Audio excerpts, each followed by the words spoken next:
Welcome everyone to the very special experience, Wedding Extravaganza 21. This is our second workshop of the day, Home Sweet Home, and we're excited to talk about all things buying and selling a house.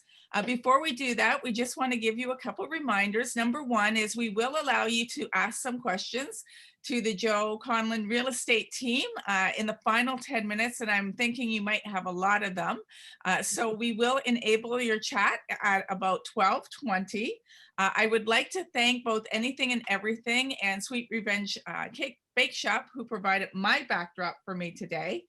We'd also like to remind you that on weddingshows.com, you can go to our shop online page where we have the largest now regional wedding shopping website directory. There's lots of Wedding Windsor show discounts on that page, and we're adding new vendors on there every week. So make sure to check that out regularly. As well, check out our loyalty page. Any of our vendors that are loyalty members, you can add up your receipts that you spend with them and turn them in after you get married for a gift. So you want to make sure to check out that loyalty page on weddingshows.com as well.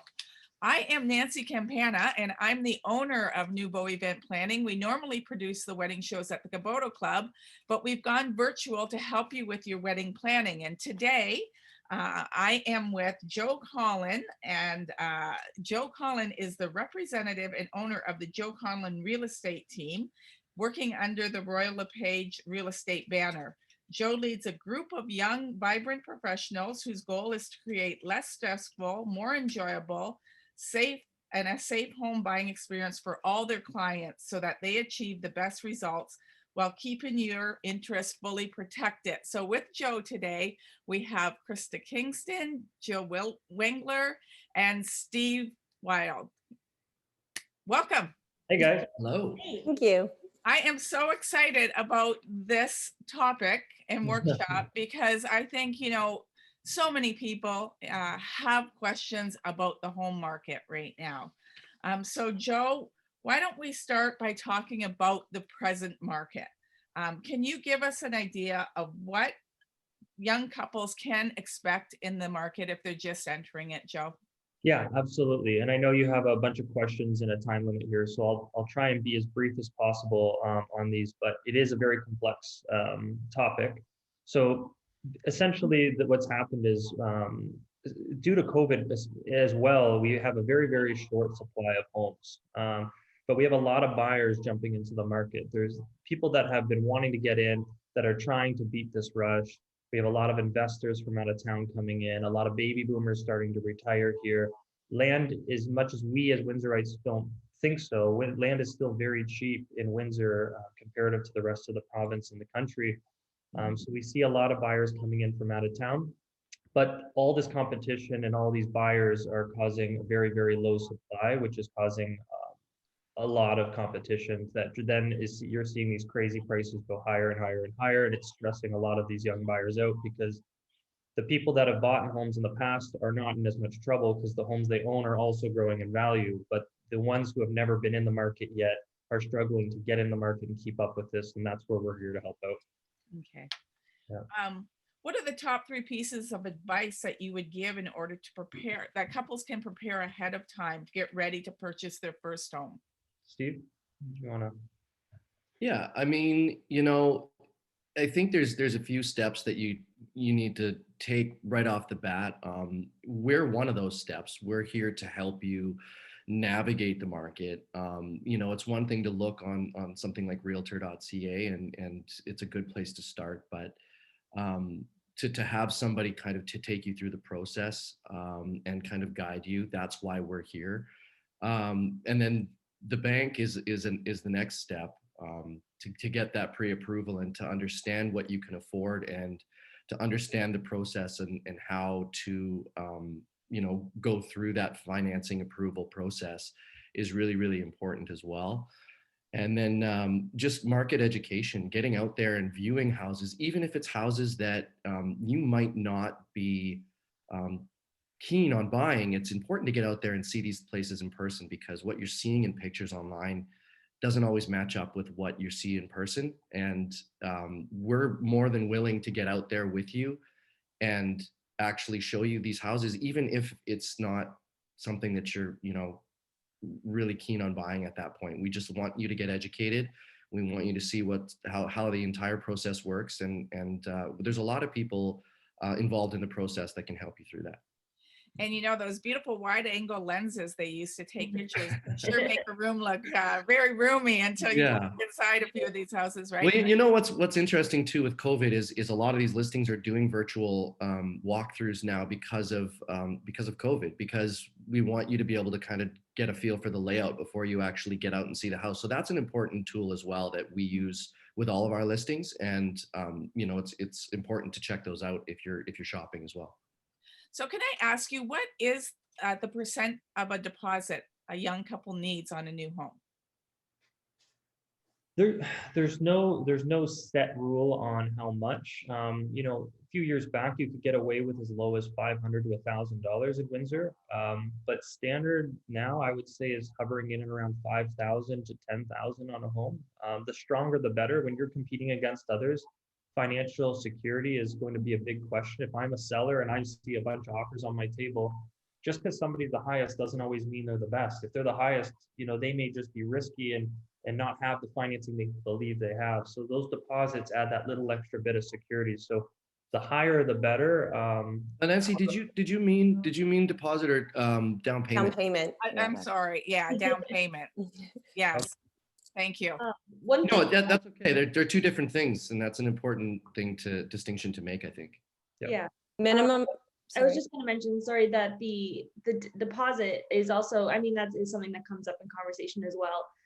But one thing that a lot of people don't realize is that the deposit actually comes from your down payment. So it's not necessarily an additional amount. Right. You just have to have it available quicker than the rest of the money. So that deposit would be used when you make an offer, and if you get the house, you have to put that deposit down. Exactly. So you want to have that money available basically within 24 hours to give until you close on the property. And then to hold off on the property.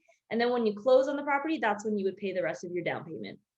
And the down payment, 10%, 20%, is there a rule right now, or Minimum of 5. minimum of 5? Okay. For first-time home buyers, it's a minimum of 5, as well as there's land transfer tax normally on a purchase of a home. But as a first-time home buyer, if anybody in this room would be buying their first home, they do not have to pay land transfer tax. They can also use RSP savings towards their down payment as first-time home buyers as well. And they have to pay that RSP back in how many years after they use it? I think it's 10. I think it's 10 years. 10. Yeah. Okay. Can you explain the home buying process to start for finish for our first time buyers? That's a big question. It's a loaded question. So I knew the question was coming. We do have I'm sharing my screen here. Yep. We do have a roadmap for our clients that we supply that kind of walks them through step by step. So, meeting with your realtor to pre-approval, getting out there, educating yourself all the way through the process. And that's something that I can share with everybody in this room if they wanted to. This will be recorded so they can go back and screenshot this or whatever they need to do. But it is kind of a loaded question as far as it is there's a long process, and a lot of agents and buyers out there, they get anxious to jump into the market, and they just go and start seeing houses. And it is very important to have some sort of consult initiation type first meeting with an agent. So we not only learn about you and what you're looking for, but we also can educate you on the risks, how to avoid those risks, keep you safe, and how to properly navigate through this market. Because once you start to understand it, it actually becomes a little easier to get through it. It's not as crazy as they see from the outside in once you start understanding how to navigate through it properly. So that is something that if anybody in this room is curious on, is a whole meeting on its own. I mean, we could go on 45 minutes to an hour easy on that question. So please, if anybody has any questions after, we're more than happy to set something up. And maybe you can share that file with me, Joe, after, and that's something we can post online too, if you're willing to Sure. do that. Absolutely, yeah. It's on our website too, I think. Oh, It is perfect. on our website. Yeah. too. Okay, perfect. If one or both partners have a home already and they want to put them both up for resale and or one up for resale and look for a new home, is there advice that you would give them? Do they start with looking for a house or putting their houses up for sale? What would you suggest? Who wants to tackle this one? Yeah, I can talk about it. Yeah, I think no matter what way you do it, it's tricky. It's a tricky situation. Whether you sell a home first and know exactly how much money you have to work with, and then you've got a timeline to go out and buy something, or whether you buy something first and now you've got to sell your property, not knowing exactly how much money you're going to make on that property. That's a discussion, a biggest discussion that we really start with a lot of our clients, because some people are in different financial situations than others. So they might not need to sell something first to see how much. They might have a really good financial situation and say, you know what, let's get out and shop, take our time, find something that we really, really want to get into. And that might take them a few months. But on the flip side, if you sell first, there's a an ease to that, because you know exactly how much you have to work with, and you know exactly what your budget is, and you're not leaving any money on the table. yeah. Either way is good. And when you've got two people with homes, the situation might be a little bit better financially. I mean, if you're both selling, those homes and searching for one together, that might be the better way to do it, is sell those properties first and then get out there, because at that point it starts to get complicated. And we find sometimes, like, a client, we ask them, what are you looking for? And they give us this very, very specific property they're looking for. And well, as we look in the history of sales, we find that it's a bit of a needle in a haystack. And if that's okay, but the problem is we can't sell your house first if you're looking for a needle in a haystack, because Right. it could take a long time to find that. So if you're the type of person who is looking for something very, very, very specific, then you have really no option but to purchase first and find that home. But if you're looking for something and you're open to all different options and your price range is flexible, then there's the option of selling first. So it really depends, and it's all situational. Yeah. So a fixer up or a ready to move in, how should a couple know what's best or what's a pro and con for them? I think it all kind of depends on the client, whether or not they're open to the idea of renovations. A lot of them too, you're able to get purchase plus improvements on your mortgage. So sometimes that can help. Obviously, the ones that are already done for you and all dressed up and have the HGTV photos online are going to be the ones that attract the most attention. Therefore, you are competing against that many more people for that house. And I think everyone on my team could also say that when we're shopping for these houses, it's the bones that we're looking for, right? Like a house that has good bones, all of the big ticketed items are there. And then that way, if you're comfortable, ripping out a floor and putting something new, taking out old carpets or painting some rooms, because paint can go a long way. It will definitely save you a lot of money, I think, in the long run, and put that money in your pocket 5 years down the road for resale value as well. Would it be common if someone's buying a fixer upper to add, let's say, a renovation amount onto the mortgage that they're taking out so that they can get all those renovations done? Yes. I have a few examples, and I'll use one really quickly. I have a friend who was trying to get into the market, and his budget was very limited. And he, it's hard to compete against these houses, like Jill said, that are all done up and everybody's fighting for. But if you can get something for 100,000 less, just because it doesn't look as pretty, but it's only going to cost you 20 or 30 grand, and you can make it worth that 70 grand more, it's obviously a no-brainer, and it's a good long-term investment. The only problem is a lot of first-time buyers don't have that extra 20 or 30 grand to put down. So you can do a mortgage plus improvements. The only catch with a mortgage plus improvements is you need to come up with that 20 or 30 grand up front first, and then the bank reimburses you. So usually you may have to go to a family, parent, to have them spot you that money for the renovations. Once the renovations are complete, the bank will give you a check for that full amount back, so you can reimburse mom and dad or whoever it may be. And then that money is rolled into the mortgage. But if I can find you a home for 300 and you roll in 30 and you have a 330 purchase, but that same home you have to buy in the competitive market that we're in for 375, and you just save 45 grand. It can be a very good option for first-time buyers if they can get creative with that, for sure. Okay. Can you explain how a realtor's commission works, or how you make your money when you buy or sell? Krista, you want to grab that one? Sure. So yeah, so in the nice thing about being a first-time buyer, buyers don't pay the commission. So basically the commission comes from the seller. So typically in the Windsor market right now, we're seeing 5% commission, and that's split evenly 2.5% to the listing side and 2.5% to the buying side. So as a first-time buyer, you don't have to worry about that commission, and it would come from the selling side. So it's a no-brainer. I mean, if you have in a competitive market, somebody who's representing you, we don't work for the sellers, we're going in there and looking for everything that's wrong with that home. I don't have to sell you on anything. If the house isn't for you, we'll just move to the next one, because I need to make sure we're finding you the right home. And if you don't have to pay me anything and you have somebody who's not trying to shove a house on you and sell you, it's a win-win for everybody. Yeah, it's one of those things. I think a lot of people don't realize that when you're buying a home, you don't have to pay any commission. Some people think that there's a fee for realtors, but yeah, it's our service is free for buyers. House commission, or not house commission, house inspection, sorry. Is that mandatory to get a house inspection to get a mortgage, or is that optional? How does a house inspection work?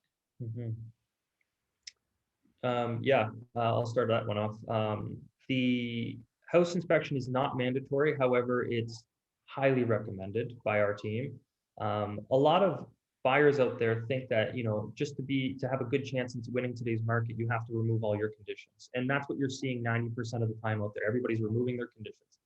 But what they don't realize is you can still get those conditions taken care of prior to the offer date. So if you have a house that comes on market Monday and they're not looking at offers till Friday, you want to utilize that time between Monday and Friday. And if you can get an inspector in there to take a look at the home, you can eliminate that risk and still be competitive come Friday once you get those conditions taken care of. So we encourage our clients to do that. However, I understand it from a client's perspective. They don't want to drop $350 every single time they write on a house, because that can add up if they lose a few in a row.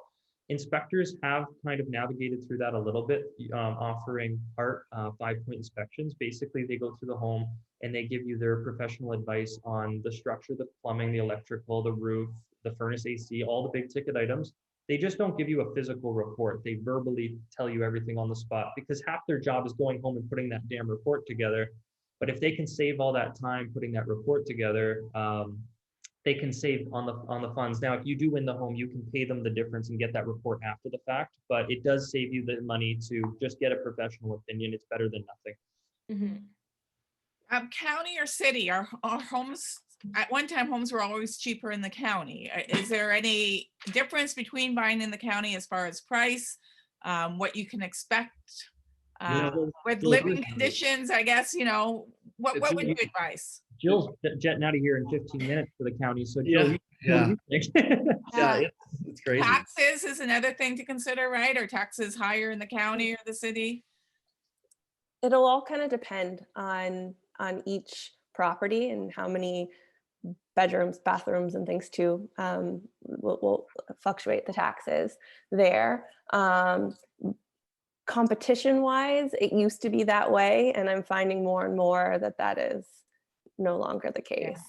Essex, Kingsville, we're seeing multiple bids and 100 over asking price, and it's pretty much the same. I would say maybe minimally less. I think what's happening now is during COVID, we're seeing a lot of things shift. I mean, Zoom is one thing. We're using Zoom a lot more, and it's happening in the real estate market too. People are maybe able to work from home now, and they're able to choose, where they want to live, and they might not be stuck having to live close to their workplace, in the downtown center of a city. They can go out and live in a nice country property or in a small town. And so I think we're seeing a spreading out of just a population in general. And so that's gonna start to bring those prices in those county areas higher because of that. And that's why we're seeing a lot of the Toronto buyers coming here. We know a lot of buyers that are working still in Toronto, but virtually in Windsor. I think also just with lack of supply, people are more open to spreading their search out over a bigger area just in hopes that they can find something. Yeah. So I'm going to ask you one more question, and we're going to open the chat right now. So if anyone that's joining us today has a question for you, we'll go to that chat right after this question. how can a realtor help a couple compete in this challenging market? So it's your job. I'm hiring you. How do you help me compete versus me trying to do this on my own? Absolutely. I'll start that one off. So first off, getting out, like Steve said in the very beginning, getting out and educating yourself on this market is very important. Once you become educated on the market, you start to understand. The big misconception people have right now is the over asking price. If I took you to a home tomorrow at 350, but it was truly worth 300, and I told you I could get you 50 grand off, you'd be thrilled that you got 50 grand off. But if I brought you to the same home tomorrow at 199 and told you you had to pay 100 over, Right. it'd be very daunting. But in the end, it's still the same home for 300. It's just the way you're perceiving it, used based on the tactics people are using right now. So if you don't understand that, you don't have someone guiding you through that, and some agent just starts telling you have to write 100 or 120,000 over, and you don't trust what they're saying, and you don't understand the market because they haven't shown you why these things are there. That doesn't mean you're overpaying, but you do need to have an agent that knows where to put up a big brick wall and say you can't go past that, or else you are overpaying. And if somebody goes past that and they beat you, they can have it. We're not going to let our clients overpay for homes. If somebody wants to be an idiot and pay 50,000 over what it's worth, those people can have it, because that's not what our clients are going to do. And it's not just about winning in this market. It's about sometimes it's about not winning. We're here to guide our clients in, and I'm okay if my clients lose a few, because it's usually for a good reason. So we're not just here to help you win a home, but to protect you from the ones that you might have overpaid on. Mhm. Yeah. And coming into first time home buying is a stressful situation as it is. So if you feel forced to keep outbidding other people, I mean, down the road, you You could get be a putting yourself in some financial trouble, I would think. So We're here to keep people smart and calm yes. and making good decisions. You're not going to win every offer, but it's probably for a good reason. Okay. Yeah. So we've got Celia asking, do you have any recommendations to hire someone to stage your home or for home decorating ideas? Absolutely. Jill just did a $1.5 million home with a stager that we use on a regular basis, and he's fantastic.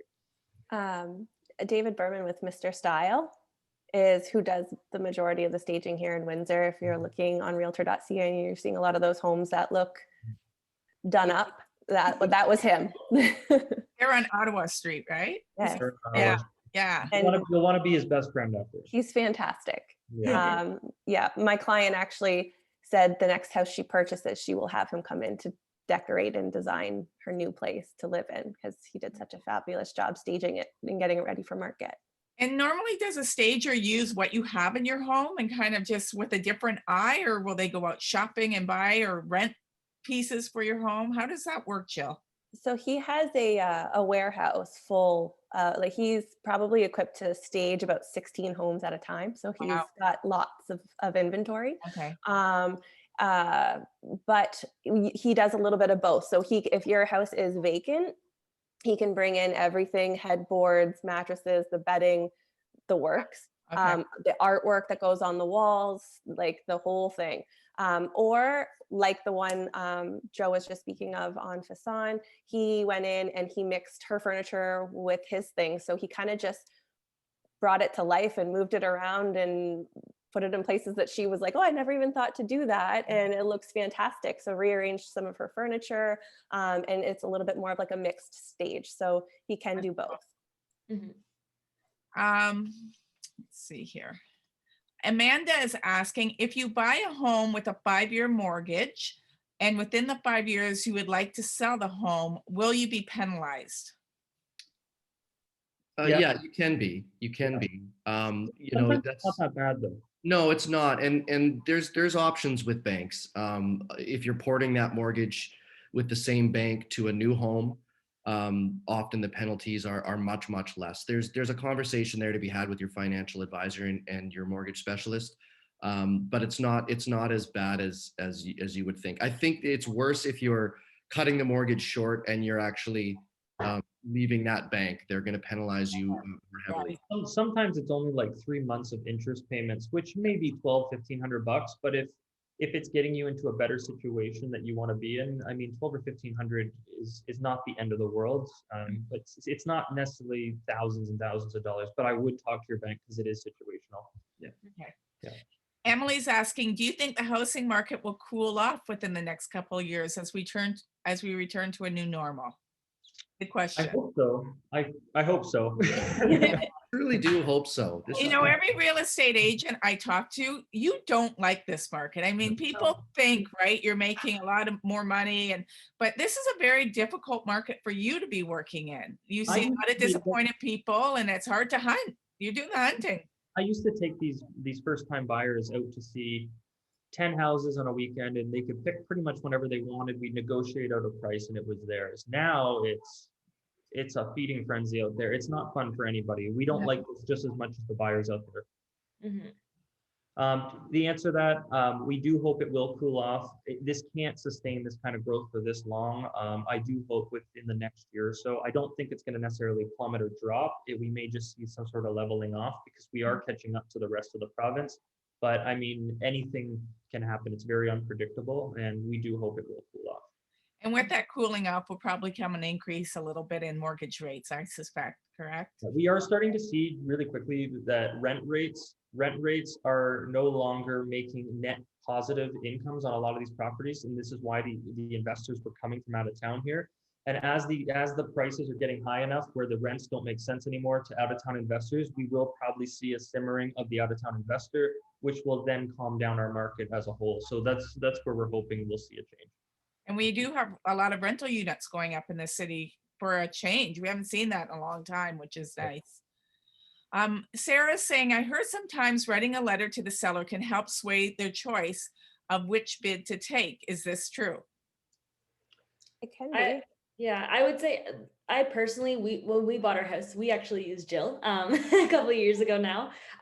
We wrote a letter to the seller, and I'm convinced to this day that that was part of the reason that we won the house. So now I advise every single one of my clients to write a story, tell them why they love the house, what they could see, like how they could see themselves living in there. And yeah, I think it does have an impact for sure, because it helps people kind of create that story in their head. Maybe you're selling your first home that you have a lot of attachment to. Yeah. Maybe it's someone who's downsizing and, you know, they've had a lot of family memories in this home. I think to put a story to that, it does sometimes help a little bit. At the end of the day, money talks, but you know, if it's close, for sure, a letter could definitely sway them that way. Especially out of town Toronto buyers, if somebody has somebody that they don't know of from out of town, and then you have a local realtor telling you this story about their client, it may be that tiebreaker for sure. Yeah. I've heard more and more buyers or sellers saying that they sold to not because of the money, but because it was a young couple who they, wanted to give a little bit of a start to. And so that's nice to hear that people are starting to take that into consideration as well. Yeah. Leslie is asking, what is the best way to add value to your home before selling? Great question. Yeah, cosmetic right now. Don't go overkill. I would say everything right now, cosmetic, facelift stuff. And really, honestly, just decluttering. Like if you can just clean up spaces, that goes a really, really long way. Simplify everything. Clean off all your tabletops and put a couple items back. Go on our social media page, see how our other clients do it.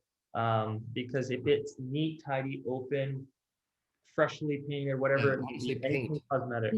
Paint can go a long way. Yeah. We joked before that gray paint should be worth $50,000. Don't go and replace furnaces. I mean, if you go replace a furnace, you're gonna pay $5,000. If you put your house on market today with an older furnace, chances are with the amount of bids you're getting, someone's still gonna give you a very similar price. And even if that price is a few thousand less, it's still cheaper than what a full furnace replacement would cost. If you're gonna do any big ticket items, I would call the agent you plan on using, hopefully us, and we can give you some advice on what we. Okay, and when you say hopefully yes, you did put something in the gift bags for all our wedding shows, Windsor couples, as well as have that listed up on the shop online page as a wedding shows Windsor special offer that you're given to engaged couples that are registered through us. You want to tell us about that, Joe? Yeah, so we never do this. Like we stay very firm. Like we spend a lot of money on making sure our clients get the best experience. So we're not a discount brokerage by any means. I mean, for a first-time buyer, you don't pay us anything anyways, but we're not ones to normally cut our fees or add any extras. However, because of the pandemic that we're currently in the situation we're in, we know a lot of couples are struggling and have had to lose deposits and move their wedding dates, and a lot has happened over the last year. So we want to give back to those people. So regardless whether you lost money or not, we're offering to everybody that's registered with your wedding show $1,000 cashback on closing to help towards closing costs, whether it's lawyer fees, or if it's just money you need to put away. We're going to give you $1,000 cashback on closing. This is not extended to all your friends and families. This is for the people that are registered with the wedding show. However, if you have a friend or family who's interested in buying or selling, please let me know and we can talk. But we would like to make sure that this is available to you guys. And if you have any questions, please reach out to us on Facebook, Instagram, our website. And I think our contact information will also be shared with your stuff. We've got 3 more questions. We're going to go to quick fire. We're going over just a little bit, but I know this subject is so important to couples. So quick fire answers. What are your thoughts on rent to own? We don't see it very much right now. I haven't seen it in probably 6-7 years. It's not a bad option if you can find someone who's willing to do it. If you're in a financial situation where you can't necessarily purchase a home right now, there are people out there who may be open to a rent to own, some sort of investor, but they are hard to find right now. Another option for somebody who may just want to rent to own because they don't have the down payment, there is options with certain banks to get essentially 0% down on a home. It's a little complicated and there's a conversation to be had that, but if anyone has questions on putting 0% down, it is doable and we can talk to them about that. And there are banks that will help them. Okay, Emily's asking, if someone has a pool, would you want to list closer to the end of the summer because it will be open, or does it matter when you list a house with a pool? I think at this point, it's not making much of a difference because through January, February, we saw just absolutely craziness out there. But it does show off the pool and the backyard space and everything much more beautifully when you have your pool open. And not only that, having the pool open does show that your pool is in good working order and they can actually, see it in its functionality. One of the things that we'll see in offers when a pool is closed is a clause that says that the seller is saying that the pool is in good and working order and on closing and when that pool is opened in the spring. So it gets a little tougher when you buy without the pool being open. So overall, I would probably lean towards May to end of June to list if you had a pool. Once you get into the later summer, back to school time, people start focusing more on vacationing and getting their kids back to school. So typically a house with a pool is normally more of like a family style home. I would say if you had to pick between the two and you had your pool open, I would go with more of a May, June.